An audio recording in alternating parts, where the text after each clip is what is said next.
ምድር በፈረሶች ኮቴ ርዕደት ከመናወጧ በፊት ሰማዩ በጦርነት ትቢያ ከመታፈኑ እንዲሁም የሰይፎች ጩኸት ብረትን እየሰነጠቀ በበረሃው ከመስተጋባቱ በፊት ጥንታዊው ዓለም እጅግ በሚያስፈራ የለውጥ አፋፍ ላይ ቆሞ ነበር። ታላላቅ ግዛቶች ይፋለማሉ። ሮማውያን ልክ እንደ ብረት ተራራ ግዙፍ ጦራቸውን ያሰልፋሉ። ትላንትና እርስ በርስ የሚናቆሩ የተበታተኑ ጎሳዎች የነበሩት አረቦች ደግሞ ዛሬ የታሪክን አቅጣጫ የሚቀይሩ ጀግኖችን እያፈሩ ነው። በዚህ ጉልበትን እንጂ ሌላ ቋንቋ በማያውቅበት ጦርነት ለደካሞች ቅንጣት ታህል ርኅራኄ በሌለው ዘመን ምድርን ያንቀጠቀጡ ስሞች ብቅ አሉ። ዲራር ኢብኑል አዝወር እና የተመዘዘው የአላህ ሰይፍ በሚል የገነነው ኻሊድ ኢብኑል ወሊድ።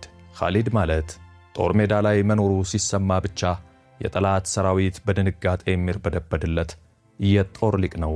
ነገር ግን ሰይፍ ብቻ በሚገዛውና ለብርቱ ወንዶች እንጂ ለሌላ ቦታ በሌለው በዚህ የጦርነት አውድማ መሃል አንድ ያልታሰበ ጉድ ፈልቆ ወጣ። ማንነቱ የማይታወቅ ፊቱን የተከናነበ ሚስጥራዊ ፈረሰኛ እንደ አውሎ ንፋስ የሮማውያንን ሰልፍ እየሰነጠቀ ገባ። እንደ መብረቅ ይማታል፣ እንደ ንፋስ ይሰወራል። የጠላት ወታደሮች በድንጋጤ ማን ነው ይሄ እብድ እያሉ ይጮኻሉ። ራሱ ኻሊድ ኢብኑል ወሊድ እንኳን በዚህ ተዋጊ ቆራጥነት ድፍረትና ጀግንነት ተገርሞ ጦርነቱን ትቶ በአግራሞት ቆመ። ለመሆኑ ይህ በማይገታ ኃይልና እብደት የሚዋጋው ጀግና ማን ነው የሚለው ጥያቄ የሁሉንም አእምሮ አወከ። የእውነተኛ ድንጋጤ ምንጭ ግን የፈረሰኛው ጉልበት ላይ አልነበረም፣ ውጊያው ጋብ ሲል የሚገለጠው ሐቅ እንጂ። ተመልካቾቻችን፣ ይህ ፊቱን የሸፈነ ጀግና ፈረሰኛው እንደተገመተው ወንድ አልነበረም።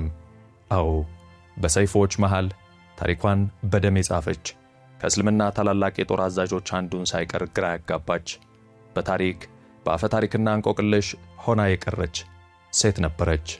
ስሟ ኸውለት ቢንትል አዝወር ይባላል። ለመሆኑ ኸውላ በእርግጥ ማን ነበረች? ወንድሟን ለማዳን የተነሳች ተራ እህት ወይስ ዘመኗን በብዙ መቶ ዓመታት የቀደመች ብርቅዬ ተዋጊ? ታሪኳስ የተጋነነ ነው ወይስ እውነታው ከምንገምተው በላይ የገዘፈ? አንዲት ሴት እንዴት በሮማውያን ዓይን አስፈሪ ቅዠት ልትሆን እንደቻለች ሚስጥሩን ከመግለጣችን በፊት ቻናላችንን ሰብስክራይብ ማድረግ እንዳትረሱ። ምክንያቱም አሁን የምትሰሙት የታሪኳ ጅማሮ የትምህርት የድፍረትና የወንዶች ዘመን የተገዳደረችን የአንዲት ሴት አስደናቂ ገድል ነው። አብራችሁን ቆዩ።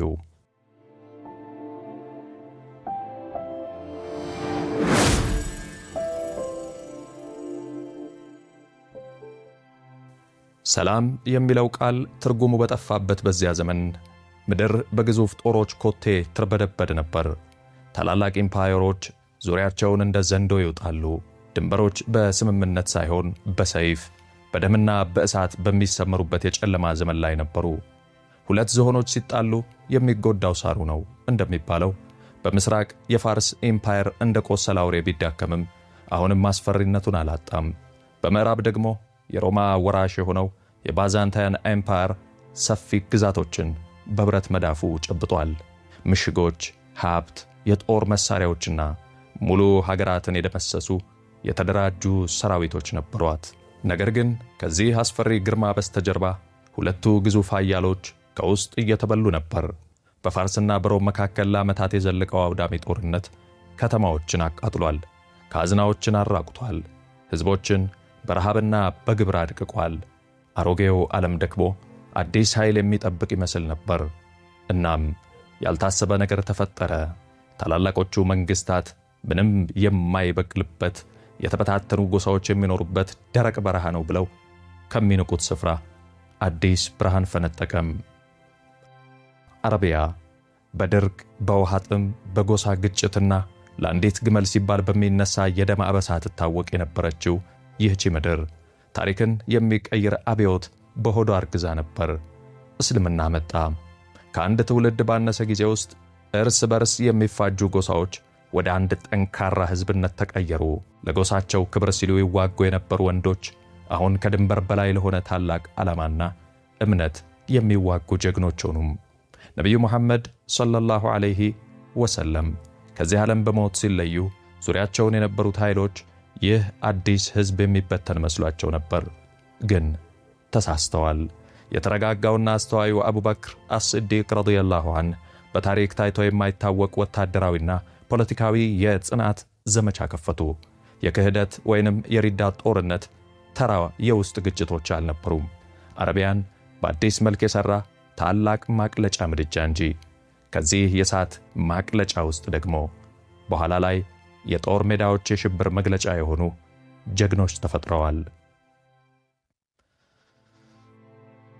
ከነዚህም መሃል የጦርነት ተምሳሌት የሆነው ኻሊድ ኢብኑል ወሊድ በግንባር ቀደምትነት ይጠቀሳል።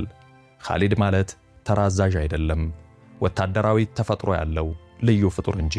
የጦር ሜዳን ሌሎች መጽሐፍን እንደሚያነቡት አጥርቶ የሚያነብ ማመዛዘንና ፈጣን እርምጃን ያዋሃደ ሊቅ ነበር። የተመዘዘው የአላህ ሰይፍ የሚለው ስሙ ዝም ብሎ የተሰጠ ሳይሆን የታሪክን አቅጣጫ መቀየሩን የሚያበስር ማዕረግ ነው። ወደ ኢራቅ ሲዘምት ፋርሶችን የማይቻል በሚመስል ሁኔታ ደመሰሰ። ወደ ሻም ሲያቀና ሮማውያን ልምድ የሌላቸው የበረሃ ሰዎች ናቸው ብለው ንቀዋቸው ነበር። ነገር ግን የመጣው ተራ ጦር ሳይሆን የሚንቀሳቀስ እምነት መሆኑን ሲረዱ በድንጋጤ ተዋጡ። የሙስሊም ጦር በቁጥር አነስተኛ፣ ትጥቃቸውም ደካማ ቢሆንም ኢምፓየሮቹ ሊረዱት ያልቻሉት አንድ ምስጢር ነበራቸው። ጽኑ እምነት፣ ፈጣን የመተጣጠፍ ችሎታና ወደር የለሽ አመራር። እንደ አጅናዲን፣ ፉሑል እና የርሙክ ባሉ ጦርነቶች የባህላዊ ጦርነት እሳቤ ፈራረሰ።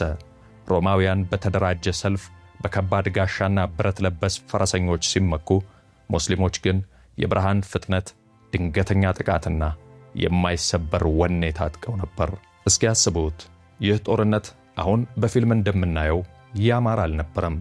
እውነተኛ ሲኦል ነበር። የተመዘዘ ሰይፍ ሁለተኛ ዕድል አይሰጥም። ጦር ጀግናን ከፈሪ አይለይም። ፈረሶች አካላትን ይረግጣሉ። ቀስት ገዳዩን ሳያይ ሕይወት ይቀጥፋል። አውደ ውጊያው በጩኸት፣ በአላሁ አክበር ድምፅ፣ በአዛዦች ትዕዛዝ፣ ብረት ከብረት በሚላተምበት ድምፅ የተሞላና ምድር በደም ቀለም የምትቀባበት ነበር።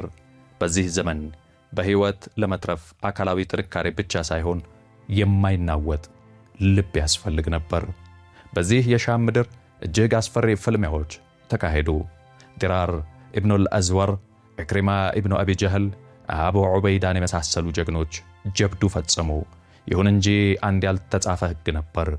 ጦርነት የወንዶች ነው። ሰይፍ የወንዶች ነው። የጦርነት ሜዳ የወንዶች ነው።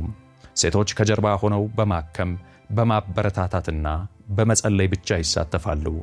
አንዲት ሴት የጦርነት ልብ ውስጥ ገብታ ሰልፍ ሰንጥቃ የውጊያውን ሚዛን ትቀይራለች ብሎ ማሰብ ከህልምም የራቀ ነበር። ታሪክ ግን አንዳንዴ ሕግን መስበር ይወዳል። ታላላቅ ታሪኮች የሚጀምሩት ዓለም በተለመደው መንገድ ሲጓዝ ሳይሆን የተለመዱትን ደንቦች በሙሉ የሚቀለብስ ሰው ሲፈጠር ነው። በዚህ የሻም ጦርነት ውስጥ ማንም ያልጠበቀው፣ ዝና ፈላጊ ያልሆነ ግን በእሳት ሲፈተን እንደ እሳተ ገሞራ የፈነዳ አንድ ጀግና ብቅ አለ። ወንዶች ራሱ ይህ ማን ነው እስኪሉ ድረስ ሚስጥራዊ የሆነ ተዋጊ። ይህ ተዋጊ ከባህሪው በላይ ማንነቱ አስገራሚ ነበር።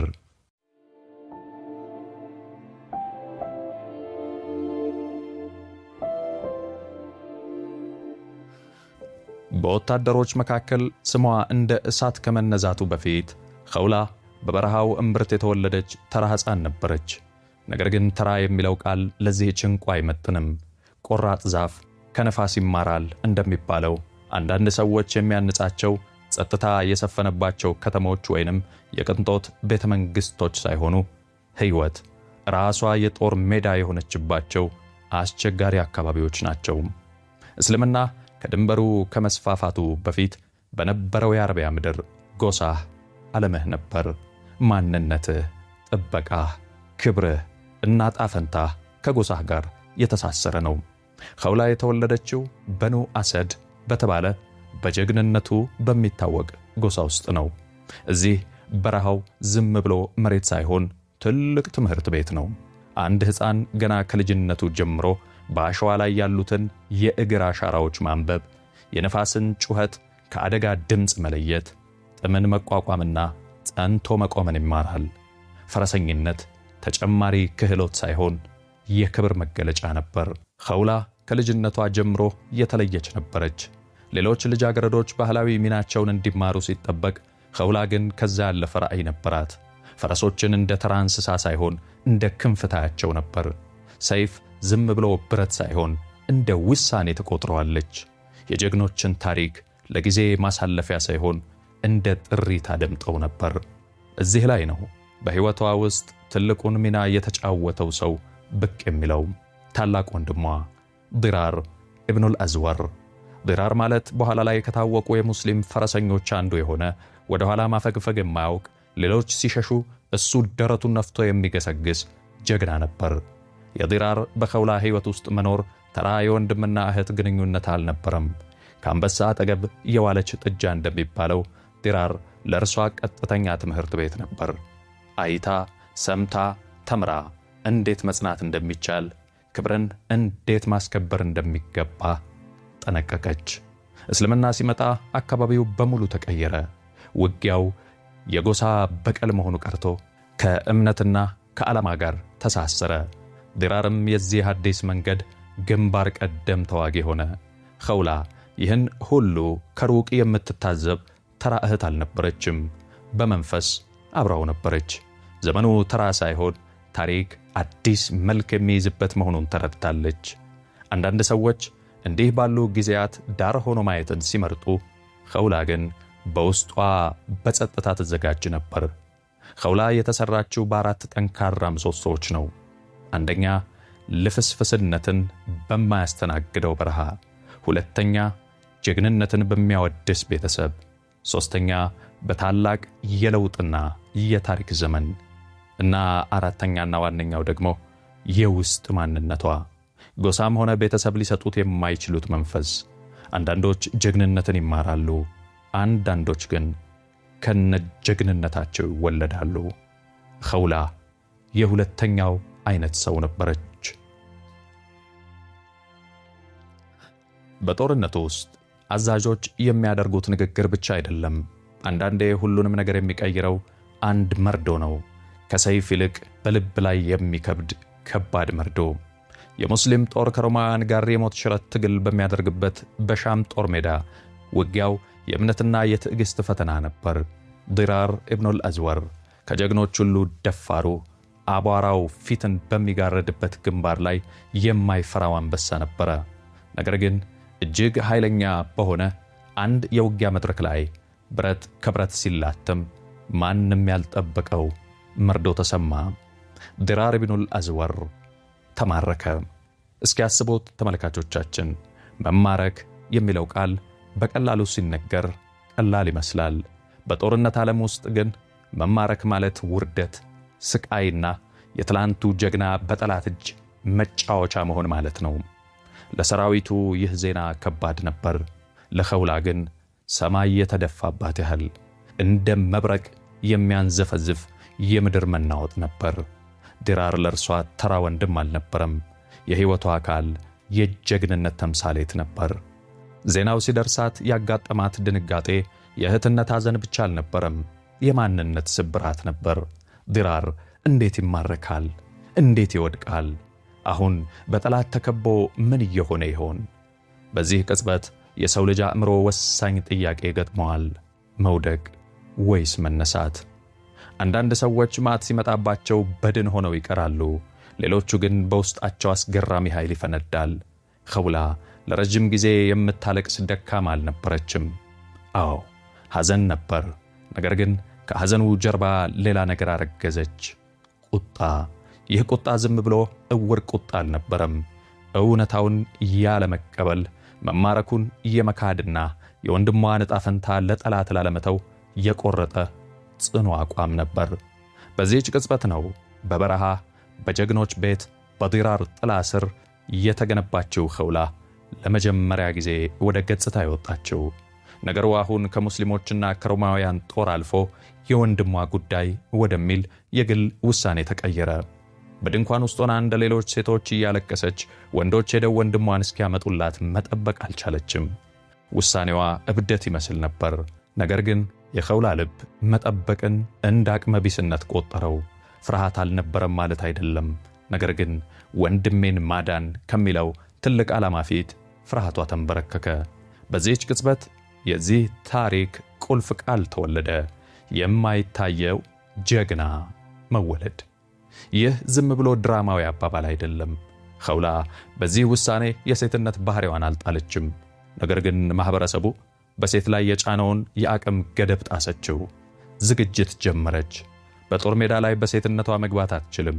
ስለዚህ ራሷን መደበቅ፣ የወታደር ልብስ መልበስና ፊቷን መሸፈን ነበረባት። ማንነቷን፣ ስሟንና ጾታዋን ደብቃ ዓላማዋን ብቻ አንግባ መውጣት። ይህ ሐሳብ በራሷ አብዮት ነበር። ራሷን ደብቃ ርኅራሄ ወደ ሌላው ዓለም መግባት የድፍረት ብቻ ሳይሆን የታሪክን ሕግ የመሻር ጥግ ነው። ወንድሟ በመማረኩ የነበራት ስሜት ወደ ትኩረት፣ ቁጣዋ ወደ አቅጣጫ፣ ሕመሟ ደግሞ ወደ ታጠቀችው ሰይፍ ተቀየረ። ያልታሰበ እንግዳ ያልታሰበ ድግስ ይዞ ይመጣል ይባላል በአገራችን። በጦርነት አውድማ ላይ ማንም ያልጠበቀው ስሌትን የሚያፋልስና የጠላትን ስነ ልቦና የሚያኮላሽ ያልተጠበቀ ክስተት ሲፈጠር ልምድ ያካበቱ አንጋፋ ተዋጊዎች እንኳን ለቅጽበት ግራ ተጋብተው ይቆማሉ። የሻም የጦር ሜዳ ግርግር እና እልቂት እየተለመደ ነበር። የፈረሶች ኮቴ፣ የሰይፎች ጩኸት፣ ብረት ከብረት ሲላተም የሚፈጥረው የእሳት ብልጭታ እና ፀሐይን የሚጋረደው የጦር ሜዳ ትቢያ ምድሪቱን ወደ ቁም ምድጃነት ቀይረዋት ነበር። በዚህ የሞት ሽረት ፍልሚያ መሃል የወንድሟ የድራር መማረክ የፈጠረባት ቁስል በኸውላ ነፍስ ውስጥ ይንቀሳቀስ ነበር። ነገር ግን አሁን በዝምታ የምታለቅስበት ጊዜ አልነበረም። ውሳኔዋን ወደ ተግባር ቀየረች። ጀግኖች የሚለብሱትን የጦር ልብስ ታጠቀች። ፊቷን በጥቁር ጨርቅ ተከናነበች። በዚያች ቅጽበት የሚያስፈልጋት አንድ ብቸኛ ማንነት ነበረ፣ ቆራጥ ተዋጊ መሆን። እስኪ ትዕይንቱን በህሊናችሁ ሳሉት። ማለዳ ላይ አሊያም ፀሐይ ፈንጠቅ ስትል ምድሪቱ በወታደር ብዛት ተጨናንቃለች። ሰማዩ በጦርነት አቧራ ታፍኗል። በድንገት አንድ ማንም የማያውቀው በማንኛውም የጦር አዛዥ ስር ያልተሰለፈ የትኛውም የታወቀ ባንዲራ ያላነገበ ፈረሰኛ እንደ መብረቅ ብልጭ ሲል፣ ይህ ምስጢራዊ ፈረሰኛ እንደ ማንኛውም ወታደር ርቀት እየለካ ጠላትን እየመረመረ ጊዜ አላጠፋም። ልክ እንደ ቆረጠ አንበሳ በቀጥታ ወደ ጠላት ሰልፍ ተወረወረ እንጂ። አዎ፣ ቁጣ ራሱ ፈረስ ተጭኖ የመጣ ይመስል ነበር። የመጀመሪያውን ምት አሳረፈ። ከዚያም ሁለተኛ፣ ከዚያም ሶስተኛ። ፍጥነቱና ጥንካሬው አጠገቡ ያሉትን ወታደሮች በአግራቦት አስቆመ። ይህ የተራ ወታደር ልምምድ አልነበረም፣ የውስጥ እሳተ ገሞራ ፍንዳታ እንጂ። እያንዳንዱ የሰይፏ ምት አንድ ትልቅ ዓላማ ያነገበ ይመስል ነበር። የሮማውያንን የጦር ሰልፎች ስትሰነጥቅ በግሏ ጠላትን እየተበቀለች እንደሆነ ያስታውቃል። ጠንካራ ወንዶችን በመጋፈጥ ልምድ የነበራቸው የሮም ወታደሮች ከምድራዊ አቅም በላይ በሆነ ፍጥነትና ኃይል ከሚዋጋ ያልታወቀ አውሬ ጋር ተፋጠጡ። ወደ ኋላ ማፈግፈግ የሚባል ነገር አያውቅም። አንድ የጦር ቀጠና ደምስሶ ወደ ሌላኛው ይሸጋገራል። እዚህ ላይ ሮማውያን ግራ ተጋቡ። ወታደሮቹ መሃል ማን ነው ይሄ የሚለው ጥያቄ በሹክሹክታ ተጀመረ። የሙስሊሙ ጦር ወታደሮችም ቢሆኑ ጀግንነት አይገርማቸውም። ነገር ግን የዚህ ፈረሰኛ እንቅስቃሴ የድራርን አይነት ድፍረት ግን ደግሞ ከድራር የተለየ የህመምና የቁጣ ስሜት የተሞላበት መሆኑን አስተዋሉ። ሚስጥሩ ያለው እዚህ ላይ ነበር። ኸውላ እየተዋጋች የነበረው እንደ ወታደር ብቻ ሳይሆን ወንድሟን እንደተነጠቀች እህት ነበር። ለሕይወቱ ሲል ከሚዋጋ ወታደር ይልቅ የልቡን ክፋይ ለማትረፍ ሞትን የናቀ ሰው ጉልበት እጥፍ ድርብ ነው። በእሷና በዓላማዋ መሃል የቆመውን እያንዳንዱን የሮም ወታደር እንደ እንቅፋት ነበር የምታየው። ፈረሰኛው ፊቱን እንደሸፈነ ያለ ርኅራሄ ጠላትን እያጨደ ገሰገሰ። በእንዲህ አይነት የጦርነት ቦታ ውስጥ ያልታወቀ ጀግና ከሚታወቅ ጀግና ይልቅ እጅግ ያስፈራል። ሮማውያን እያዩት ነው፣ ግን ሊረዱት አልቻሉም። ሙስሊሞች እያዩት ነው፣ ግን ሊያውቁት አልቻሉም። መላው የጦር ሜዳ በዚህ ሚስጥራዊ ሰው ዙሪያ መሽከርከር ጀመረ።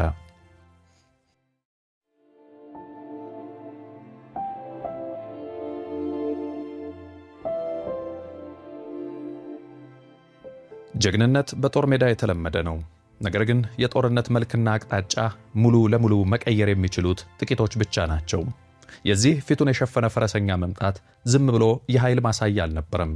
የጦር ሜዳውን ሚዛን ያናጋ እውነተኛ የመሬት መንቀጥቀጥ ሆነ። በመጀመሪያዎቹ አፍታዎች ላይ ውጊያው ተራ የነፍስ ማዳን ይመስል ነበር። በኋላ ግን የፈረሰኛው እንቅስቃሴ ወደ ወጥ የንቃት ስልት ፓተርን ተቀየረ። አዛዦቹ ደግሞ የሚፈሩት አንድ ጠንካራ ምት አይደለም፣ ሊገምቱትና ሊያቆሙት የማይችሉትን ያልተቋረጠ ጥቃት እንጂ። የሮማውያን ጦር በከፍተኛ ዲሲፕሊን በረድፍ ወይንም በፎርሜሽን የሚዋጋ ጦር ነው።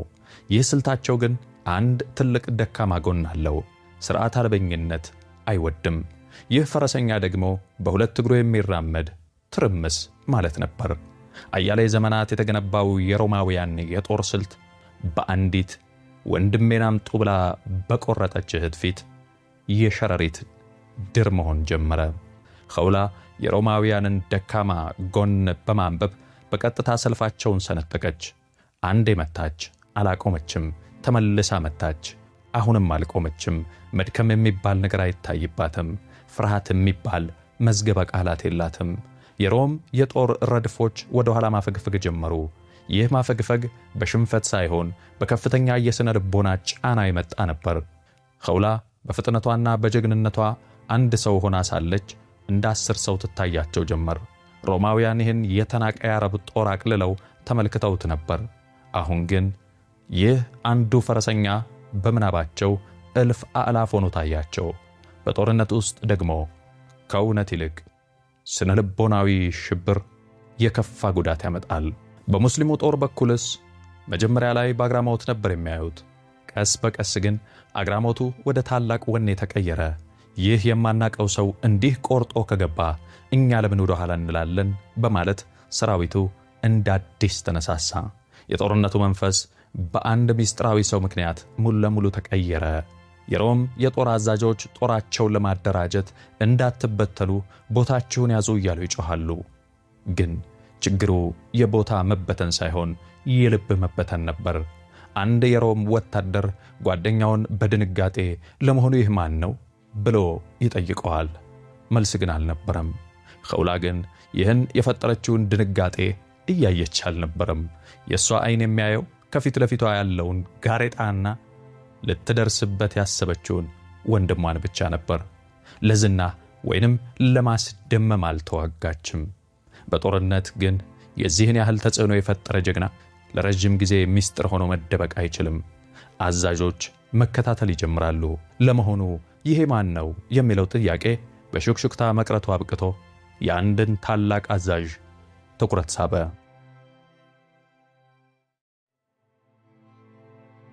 በጦርነት አቧራ ውስጥ ሁሉም ይመለከታል፣ ግን ጥቂቶች ብቻ ያስተውላሉ።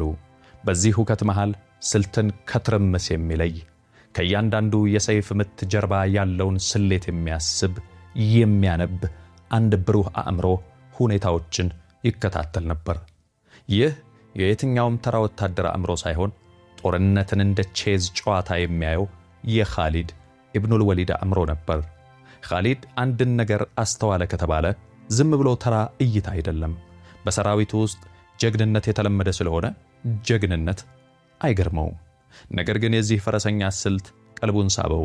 መጀመሪያ ላይ ብልጭ ብሎ ይጠፋል፣ ቆየት ብሎ ሌላ ቦታ ብቅ ይላል። ሁኔታዎች ሁልጊዜ ግን የሮማውያን ደካማ ነጥብ እያገኘ ያፈራርሳል። ኻሊድ ይህ ሰው ማን ነው ብሎ ከመጠየቁ በፊት እንዴት እንዲህ ሊዋጋ ቻለ ብሎ ራሱን ጠየቀ። ኻሊድ ይህን ፈረሰኛ ከሩቅ ሆኖ ባይኑ ይከተለዋል። እንቅስቃሴው በስሌት የታጀበ ነበር። ከችግር ውስጥ ይገባል፣ ነገር ግን ጠላት ሳይከበው በፊት ፈትልኮ ይወጣል። ይሄ የጭፍን ደፋር ወይንም የሞት አፋጣኝ አጓጉል ጀግንነት አይደለም፣ መሬቱን በሚገባ የሚያውቅ ሊቅ እንጂ። ግን ችግሩ እዚህ ላይ ነው። ኻሊድ እኮ እያንዳንዱን ወታደሩን ያውቃል። የማን አጨዳ እንዴት እንደሆነ፣ የማን ስልት ምን እንደሚመስል በደንብ ያውቃል። የዚህ ሰው የውጊያ ስልት ግን ከየትኛውም ወታደሩ ጋር አልተመሳሰለበትም።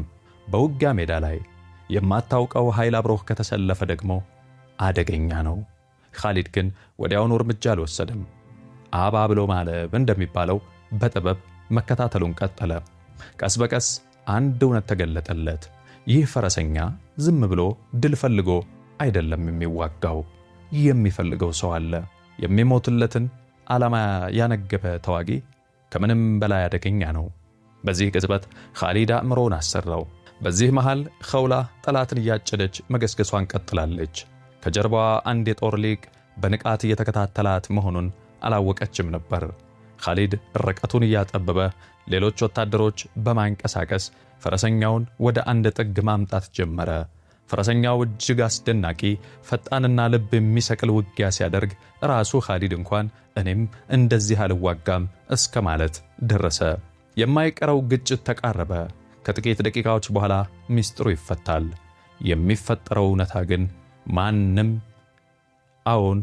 ማንም በሕልሙ እንኳን ያላሰበው መፈንቅለ ታሪክ ነበር። የጦር ሜዳው እየጠበበ መጣ። ኸውላ የጠላትን ረድፍ ለመስበር ስትታገል፣ የኻሊድ ብልሃት ደግሞ እሷን ወደ አንድ አቅጣጫ እየገፋት ነበር። በመጨረሻም ያልታሰበው ተገናኘ።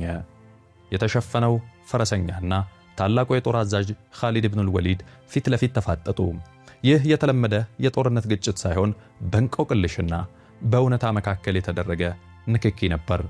ኻሊድ ፈረሰኛውን ያየው እንደ ጠላት ሳይሆን እንደ ትልቅ ሚስጥር ነው። ኸውላ ግን ኻሊድን ያየችው በዓላማዋ ፊት እንደተደቀነ ተጨማሪ ጋሬጣ ነበር። ግጭቱ ተጀመረ። አጭር፣ ፈጣን ግን እጅግ ጥልቅ ትርጉም ያለው ሙከራ። ኸውላ የመጀመሪያውን ምት ሰነዘረች። የኻሊድን ምላሽ ለመፈተን ያህል የሰነዘረችው ይህች ምት እጅግ ፈጣን ነበረች። ኻሊድ ምቱን አምክኖ መለሰላት። ነገር ግን ኻሊድ የተገረመው በፈረሰኛው ጥንካሬ ሳይሆን በሪትሙ ነበር። ይህ ሰው አይንገራገጭም፣ አያመነታም። ጥቃቱ ተከታታይ ነው። ነገር ግን የኻሊድ ጥልቅ ልምድ አንድ ነገር ጠቆመው። የዚህ ፈረሰኛ ሚዛን፣ አካላዊ ክብደትና የሰይፍ አያያዝ አንግል የተለመዱትን እርሱ የሚያውቃቸውን ግዙፍ ወንዶች አይነት አልነበረም። ይህ እንቅስቃሴ የማውቃቸው ጀግኖች ወንዶች እንቅስቃሴ አይደለም ብሎ አሰበ። ሆኖም ኸውላ ለማሰብ ጊዜ አልሰጠችውም። በድጋሜ ተወረወረችበት። ኻሊድ አሁን ሚስጥሩን ለማወቅ ቆርጧል። ርቀቱን አጠበበ። ሚዛን የሚያስት ምት ሰነዘረ። ፊት ለፊት ተፋጠጡ። በዚህች አጭር የግርግር ቅጽበት ያልታሰበ አጋጣሚ ተፈጠረ። የተሸፈነው ልብስ በትንሹ ፈቀቅ አለ። ሙሉ በሙሉ ባይወድቅም ፊቷን ለማየት ግን በቂ ነበር። ጊዜው ለቅጽበት የቆመ መሰለ። ኻሊድ አላጠቃም፣ አልተከላከለም፣ አልጮህም። ዝም ብሎ ተመለከተ። ሴት ነች። ይህ ቃል በድምፅ አልወጣም። ነገር ግን በኻሊድ አእምሮ ውስጥ እንደ ቦምብ ፈነዳ። ወንዶች ብቻ በሚተራመሱበት፣ ደም እንደ ጎርፍ በሚፈስበት፣ የሰይፍ ጩኸት በሚያደነቁርበት በዚህ እሳት የላሳው ድማ ውስጥ ይህን ሁሉ ትርምስ ስትፈጥር የነበረችው ሴት ነበረች። ድንጋጤው ሴት በመሆኗ ብቻ አልነበረም። እስካሁን ያደረገችው ይህ ሁሉ ጅብዱ፣ የሮማውያን ጦር መበታተን፣ ያ ሁሉ ጥበብና ጀግንነት የሴት ልጅ እጅ ነው እንዴ የሚለው እውነታ ነበር። ኸውላም በዚህ ቅጽበት ሚስጥሯ መጋለጡን አወቀች። የአጭር ግን እጅግ የከበደች ቅጽበት ነበረች። ኻሊድ ግን እንደ ተራ ሰው እንዴት ብሎ አልተንገዳገደም ወይም በቁጣ አላባረራትም። ይልቁንም ባየው ነገር እጅግ የላቀ አክብሮት አደረበት። አዎ ይህቺ ከፊቱ የቆመች ተራ ሴት ሳትሆን የዘመናት ተምሳሌት መሆኗን ተረዳ። በዚህ መሃል ዙሪያቸውን የነበሩት ወታደሮች በከፊል እውነታውን ተገነዘቡ።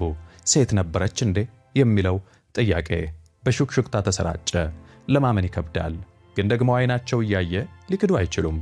ኸውላ አሁን የምትደብቀው ማንነት አልነበራትም፣ ግን ደግሞ ከዓላማዋ ወደ ኋላ የምትልበት ምክንያት አልነበረም።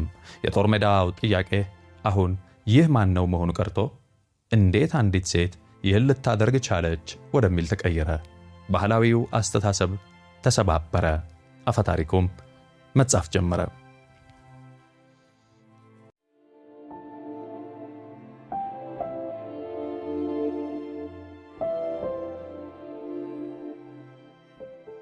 መጀመሪያ ላይ ብዙዎች አላመኑም።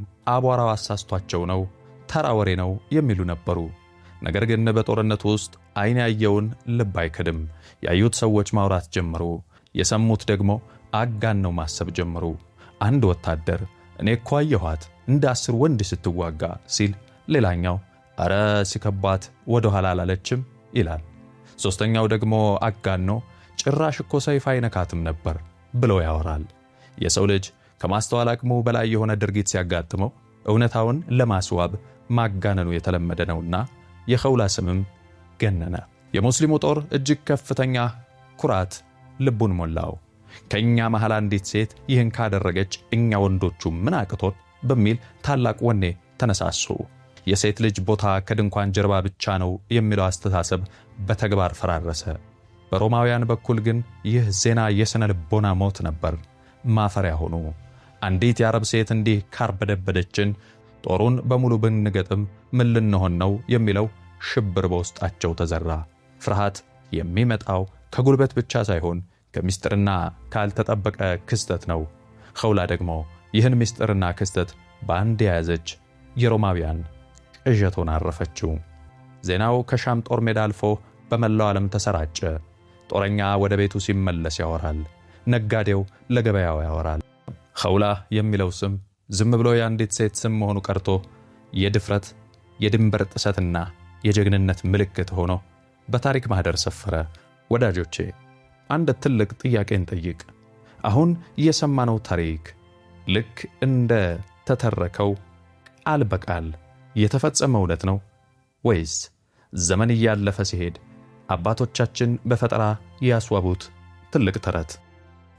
እውነታውን ለማግኘት ስንሞክር በብዙ ድርብርብ የታሪክ ገጾች ውስጥ እናልፋለን። የታሪክ ምሁራን በዚህ ጉዳይ ላይ ይከራከራሉ። አንዳንድ ጥንታዊ መዛግብት የኸውላን ጀግንነት እና መዋጋት ያረጋግጣሉ። ሌሎች ግን የተጻፈው ዘግይቶ ስለሆነ እውነተኛ ታሪክን ከስነ ጽሑፋዊ ማጋነን ጋር ደባልቆታል ይላሉ። በዚያ ዘመን ታሪክ የሚጻፈው እንደ ዛሬው ዘመን የዶክመንተሪ መረጃ ወይንም ማስረጃ ታይቶ ሳይሆን በማስታወስና በማድነቅ ስሜት ውስጥ ሆኖ ነበር።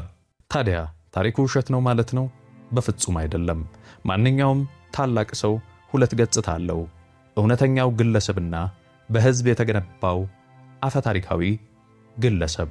ዋናው ጥያቄ ያንዳንዱ የሰይፍ ምት እውነት ነው ወይ የሚለው ሳይሆን ከብዙ ሺህ ወታደሮች መሃል ለምን የኸውላ ስም ብቻ ጎልቶ ቀረ የሚለው ነው። መልሱ ቀላል ነው። ኸውላ ተራ ተዋጊ ሳትሆን የአንድ ትልቅ ጽንሰ ሐሳብ ተምሳሌት ስለሆነች ነው። ሴት ልጅ ደካማ ናት፣ የጦር ሜዳ የወንድ ብቻ ነው የሚለው ድንጋይ የቆረጠ አስተሳሰብ የሰበረች ሐሳብ ናት። የሰው ልጅ ታሪክን የሚወደው ሐቅ ስለሆነ ብቻ ሳይሆን ተስፋና ትርጉም ስለሚሰጠው ነው። የኸውላ ታሪክ ደግሞ ሰው ካመነበት ያልተጠበቀውን ማድረግ ይችላል የሚል ጥልቅ ትምህርት አለው። አዎ ምናልባት የሮም ጦር ብቻዋን ላታሸንፍ ትችላለች። ነገር ግን ጦርነት ለሴት ዝግ ነው የሚለውን አስተሳሰብ አሸንፋለች። ይህ ደግሞ ግዙፍ ጦርን ከማሸነፍ የላቀ ጀብዱ ነው።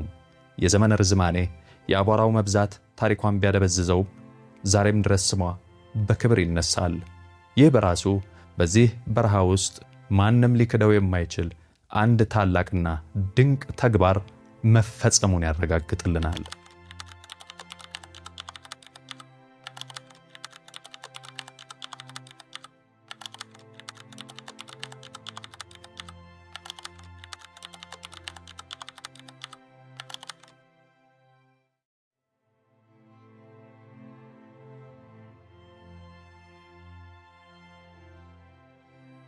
ኸውላ ቢንት አልአዝወር ዝም ብላ ሴት አሊያም ፈረሰኛ ሳትሆን ማህበረሰብ አትቺ የሚያለውን ደንብ የጣሰች የታሪክ ብልጭታ ናት።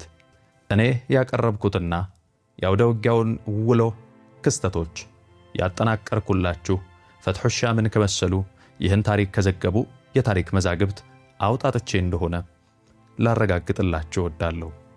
ተመልካቾቻችን ይህን አስደናቂ ጉዞ ከማጠናቀቃችን በፊት እስኪ እናንተም ሐሳባችሁን አካፍሉን። ታሪክ ገና ብዙ ያልተነገሩ ዓለምን የምናይበት መነጽር የሚቀይሩ ድንቅ ገድሎችን ደብቋልና በቀጣይ ሥራዎቻችን እንድንገናኝ ቻናላችንን ሰብስክራይብ ማድረግ እንዳትረሱ። ሰላም።